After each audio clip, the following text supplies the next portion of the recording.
அனைவருக்கும் வணக்கம். Welcome to Cooks and Talks. இன்றைக்கி நம்ம குக்ஸ் அண்ட் டாக்ஸில் குழந்தைங்களோட க்ரோத்துக்கு தேவைப்படுற நல்ல நியூட்ரிஷன்ஸ் அப்புறம் நல்ல ப்ரோட்டீன் கண்டென்ட் இருக்கக்கூடிய ஒரு பருப்பு தண்ணி எப்படி நம்ம ப்ரிப்பேர் பண்ணி கொடுக்கலாம் அப்படின்ட்டு பார்க்கலாம்.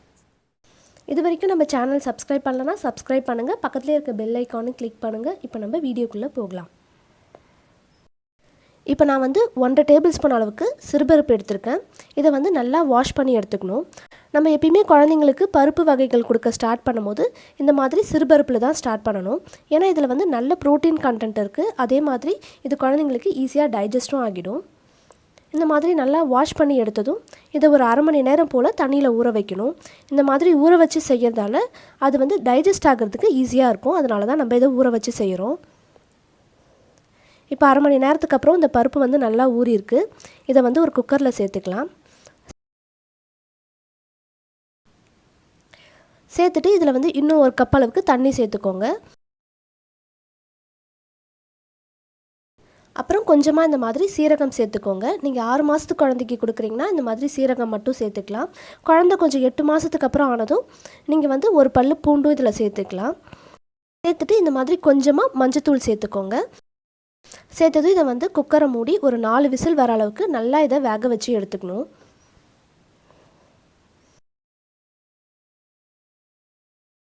இப்போ பருப்பு நல்லா வெந்திருக்கு. இதுக்கப்புறம் என்ன பண்ணணும்னா இதை மத்து வச்சு நல்லா மசிச்சு விட்டுக்கலாம். அப்படிலாம் மேஷர் வச்சு மசிச்சுக்கலாம். இல்லைனா நீங்கள் மிக்சர் ஜாரில் போட்டுக்கூடும் இதை நல்லா மசிச்சு எடுத்துக்கலாம். இந்த மாதிரி மசிச்சு எடுத்ததும் இதை ஒரு ஃபில்டர் வச்சு இதை நல்லா வடிகட்டி எடுத்துக்கோங்க. தண்ணியை மட்டும் தனியாக பிரித்து எடுத்துக்கோங்க. நம்ம குழந்தைங்களுக்கு சாலிட் ஃபுட் கொடுக்க ஸ்டார்ட் பண்ணுறதுக்கு முன்னாடி அவங்களுக்கு தண்ணி கொடுத்து பழகுவோம். அப்போ நீங்கள் வெறும் தண்ணி கொடுக்காம இந்த மாதிரி பருப்பு தண்ணி கொடுத்து பழகலாம். குழந்தைக்கு ஃபஸ்ட் டைம் கொடுக்கும்போது இதில் 1 டீஸ்பூன் இல்லைனா 2 டீஸ்பூன் மட்டும் கொடுங்க. இதனால் எதுவும் அலர்ஜி ஆகலான்னு தெரிஞ்சதுக்கப்புறம் நீங்கள் கண்டினியூஸாக அவங்க எந்த அளவுக்கு சாப்பிட்றாங்களோ அந்த அளவுக்கு குவான்டிட்டியில் கொடுக்கலாம். குழந்தை கொஞ்சம் எல்லா கன்சிஸ்டன்சி ஃபுட்டும் சாப்பிட ஆரம்பித்ததுக்கப்புறம் இந்த தண்ணியை நீங்கள் வடிகட்டாமல் பருப்போடு சேர்த்து கொஞ்சமாக நெய் சேர்த்தும் கொடுக்கலாம். அதுவே குழந்தை இன்னும் கொஞ்சம் வளர்ந்ததுக்கப்புறம் அவங்களோட ஃபுட்டில் நீங்கள் டேட்ஸ்லாம் சேர்த்துக்கிறீங்கன்னா இதில் கொஞ்சமாக டேட் சிரப் சேர்த்துக்கிட்டு கொஞ்சமாக ஏலக்காய் தூள் சேர்த்துக்கிட்டு அவங்களுக்கு 11 மணி போல் ஜூஸஸ்லாம் கொடுக்குற மாதிரி இதை ஒரு ஸ்வீட் ட்ரிங்காகவும் கொடுக்கலாம். அப்புறம் இந்த தண்ணியை நம்ம மதியம் குழந்தைக்கு லஞ்ச் கொடுக்குறப்போ நீங்கள் அரிசி கஞ்சி கொடுக்குறீங்கன்னா அதில் இந்த பருப்பு தண்ணியை சேர்த்து அவங்களுக்கு கஞ்சி காய்ச்சி ஊற்றி விடலாம். அப்படி இல்லைனா கொஞ்சமாக சாதம் எடுத்துக்கிட்டு இந்த பருப்பு தண்ணியை அதில் சேர்த்து நல்லா மசிச்சு அவங்களுக்கு ஊட்டி விடலாம். அப்புறம் இட்லி ஊட்டி விடும் போது இந்த பருப்பு தண்ணியில் தொட்டு அவங்களுக்கு இதை ஊட்டி விடலாம்.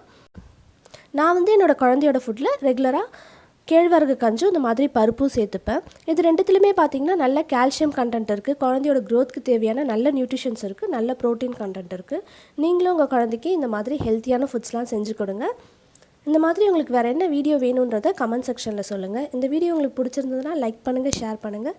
Cooks and Talk channel subscribe பண்ணுங்கள். பக்கத்துலேயே இருக்க பெல் ஐக்கானை கிளிக் பண்ணுங்கள். தேங்க்யூ ஃபார் வாட்சிங்.